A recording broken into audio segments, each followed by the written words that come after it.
Did you commit the crime? Hell no. What happened? You said what? What happened? Hey, bro, get up off my face with these. What happened with the situation? How You said what? last year knowing that a child is dead? That's sad, but ain't got nothing to do with me though. Who does it have to do with? Are you responsible in any way? Bro, I'm as innocent as can be, bro.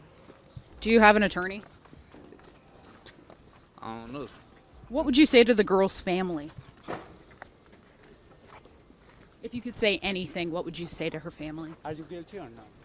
I'm not guilty. Do you have anything to say before they take you?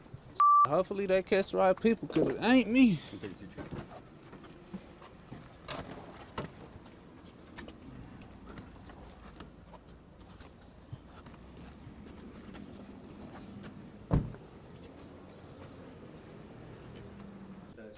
It's been a busy day around here. So you all may recognize that gentleman you all just met as Bryan Salazar. He's 20 years of age.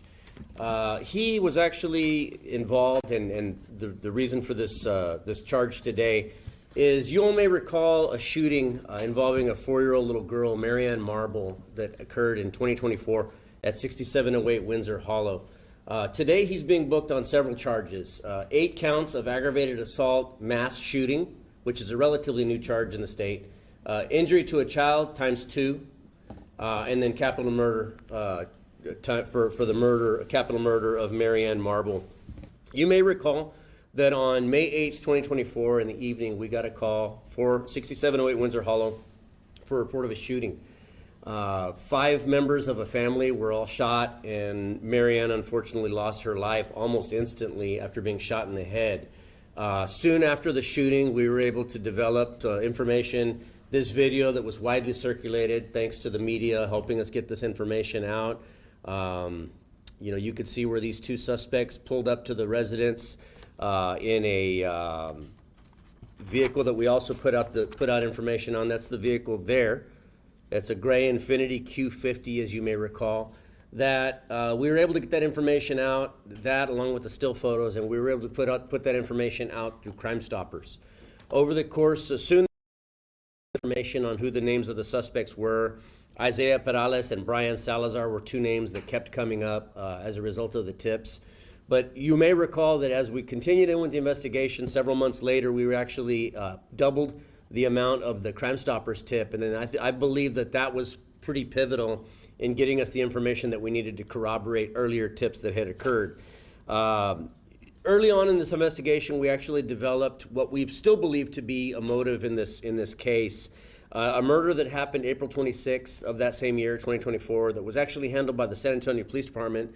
A young man named Xavier Perez was murdered, and we believe that he's actually a relative to Bryan, who you met today, or re-met today. We still believe that was actually the motive for the murder of this little girl in a retaliation.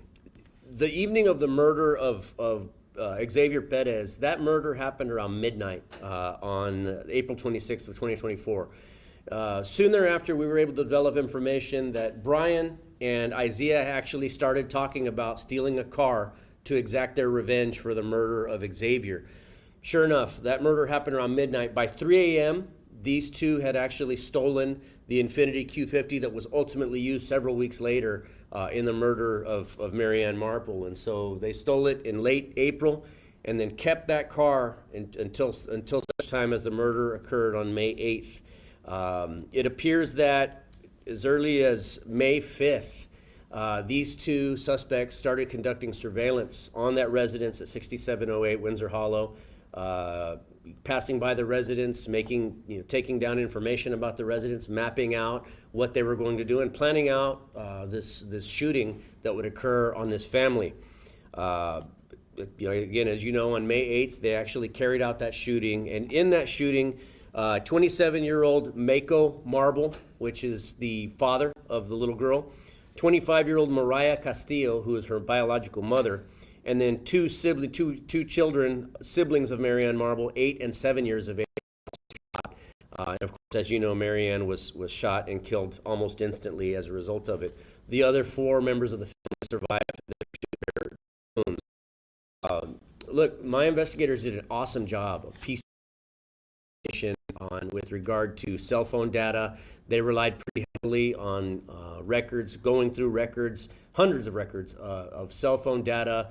In other words, if we knew where a portion of this crime took place, they would look at cell phone towers in that area, and sure enough, we're able to link that suspect's phone linked up to a tower in that area. And so they were definitively, at this time, this is where this suspect or these suspects were.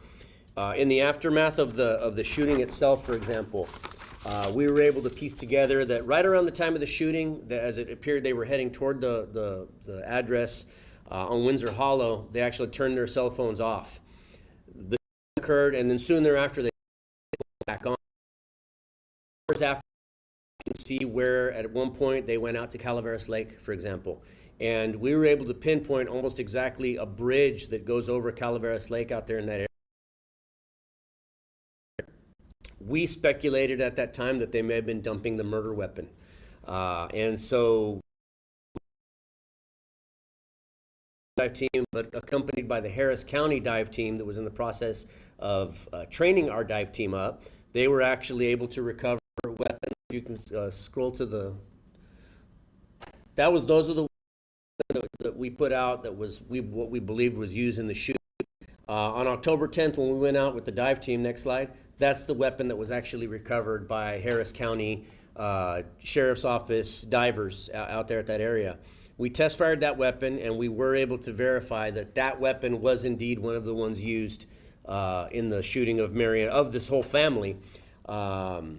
We were able to do that through ballistic evidence and our system that we call NIBIN, which is the National Integrated Ballistic Information Network, that we're able to test fire weapons, and then based upon the shell casing, we're able to match it up to other crimes. And so we were able to verify that this gun was used in the shooting itself. Soon thereafter, you all may know that we conducted, let me back up a bit, my apologies. On October 10th is when we ran a series of warrants that also additionally linked these people. October 23rd is when we conducted the dive out there at the lake, based upon the cell phone data, going to that area where we were able to place the cell phone, having been on the night of the shooting, diving in that area, and then finding this weapon. Also on October 23rd, and after we found that weapon, we were able to develop enough information. And at that time, Isaiah was placed under arrest for very similar charges to what Bryan was placed under today. Our homicide investigators continued to work this case up, and to the point where the report documenting this case is almost 400 pages of just evidence after evidence after evidence and different operations that we ran in furtherance of this case. In the last few days, they presented that information to the district attorney's office, and believed we had enough information that earlier today they actually applied for a total of 11 arrest warrants for Bryan and placed him under arrest at his residence on Somerset, if I'm not mistaken. Our SWAT team took him into custody without incident. And now, as we speak, he's being transported over to the South Tower of the Bexar County Jail, and he's being booked in.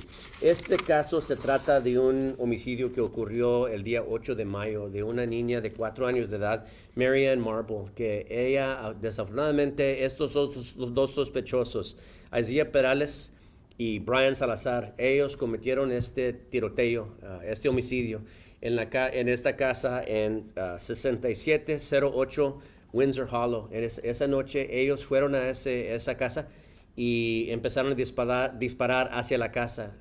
Una familia de 5 fueron baleados varias veces. Los dos papás de Marianne fueron baleados. El papá tiene 27, en ese día tenía 17 años de edad. Su mamá tenía 25 años de edad. Ellos dos fueron baleados. También otros 2 niños, hermanos de Marianne, también fueron baleados, fueron heridos. Tenían ellos 8 y 7 años de edad. Desafortunadamente, la niña Marianne, 4 años de edad, ella falleció a causa de una herida a su cabecita que ella sufrió. Ella falleció ahí en la escena de los hechos. Ya después de allí, nosotros empezamos a fijarnos, a investigar. Nosotros, con la ayuda de la prensa, nosotros pusimos estos videos en las redes sociales, por medio de la televisión, y sí logramos empezar a agarrar información tocante a este caso. Ya con la ayuda de Crime Stoppers, nosotros pusimos una recompensa para información en este caso, y nos llegó la información que nos ayudó. Eso con ejecutar órdenes de cateo en varias residencias en octubre. Nosotros logramos más información en este caso. Y el día 23 de octubre nosotros, usando un equipo de scuba, nosotros descubrimos una arma que fue usada en el homicidio de la niña en un lago, en el lago de Calaveras. En ese día nosotros arrestamos a Isaiah Perales por este homicidio, por cargos similares a los que tiene Salazar ahora. Y este día nosotros aplicamos por 11 órdenes de arresto por Bryan, y esta tarde nuestro equipo de SWAT ejecutaron una orden de arresto para estas 11 órdenes de arresto, y lo arrestaron sin incidente. Any questions? Yeah, is Ashton Garcia still a person of interest? Well, there are other persons of interest, and I believe Ashton is still listed among those. Now, I say that with the caveat that just because we're listing somebody as a person of interest doesn't necessarily at this point make them a suspect. But certainly we still would welcome more information. If anybody has further information to shed on this case, it's a big case. Again, my investigators have done an outstanding job of following all these leads, but there's always more information that can be gathered. So anybody that has information can please give us a call, 210-335-6000. They can also email us at bcsotips@bear.org. Along with the details from your investigation, has Bryan been forthcoming when you guys have spoken to him or cooperative? Bryan is not a very cooperative young man. He's had some choice words for everybody, myself included, just a little while ago. He's just not a real happy camper these days. Why? Because his criminal past is absolutely coming to catch up to him. And, if we have things our way, he's going to spend the rest of his life behind bars at the very least. ¿Y todavía no se sabe por qué hicieron los disparos contra la casa? Nosotros pensamos ahorita que ellos lo hicieron porque un pariente de él lo mataron, se aparenta que lo mataron aquí en la ciudad de San Antonio unas cuantas semanas antes del homicidio de la niña, y eso lo hicieron por como venganza por ese homicidio. Entonces ellos dispararon hacia la casa de la niña. Obviamente varios miembros de esta familia sufrieron balazos y ella falleció. Can you break down the 8 counts for the aggravated assault mass shooting? Sure. Although these 5 family members were ultimately hit, the little girl died, there were other family members inside the residence as well that thankfully were not hit.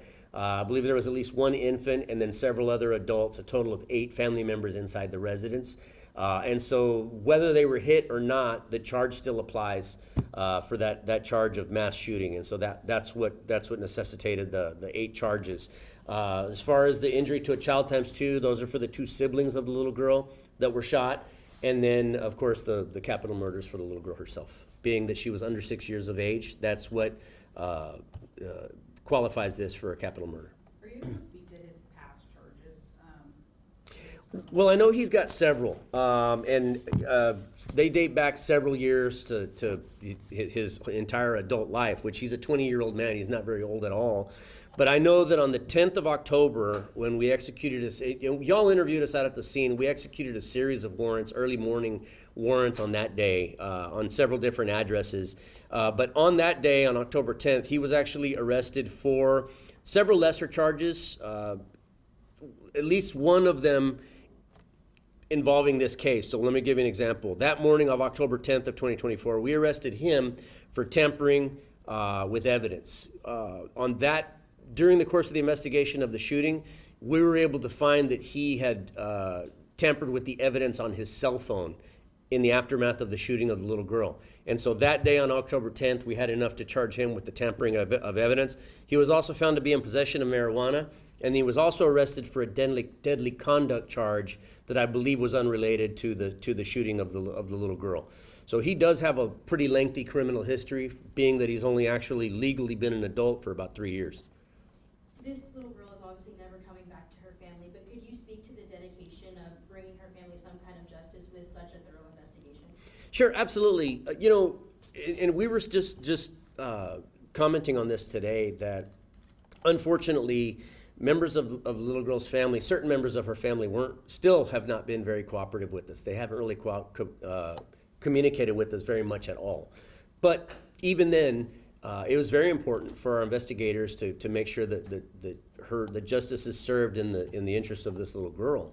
I don't believe anybody in that, well, whether or not anybody in that house was at fault for what happened to Xavier, for the other shooting that occurred, I can tell you definitively it was none of the fault of those little children that were shot and the rest of their lives affected. But certainly this little girl, at 4 years old, she's gone forever. Nothing can ever get her back. But we can make sure that the people that were responsible for it can never do this to anybody again, especially another child. And so we're going to do everything that we can to make sure that these suspects spend the rest of their life behind bars. Solo para confirmar, ¿la pistola que encontraron en el río la encontraron el 21 o el 23 de octubre? No, el día 23 de octubre, nosotros trabajando con el departamento del sheriff del condado de Harris, ellos tienen un equipo de scuba que ellos vinieron acá, nos ayudaron. Ellos encontraron esa arma ese día en el agua. Okay. Any other questions? Okay. Thank you all so much.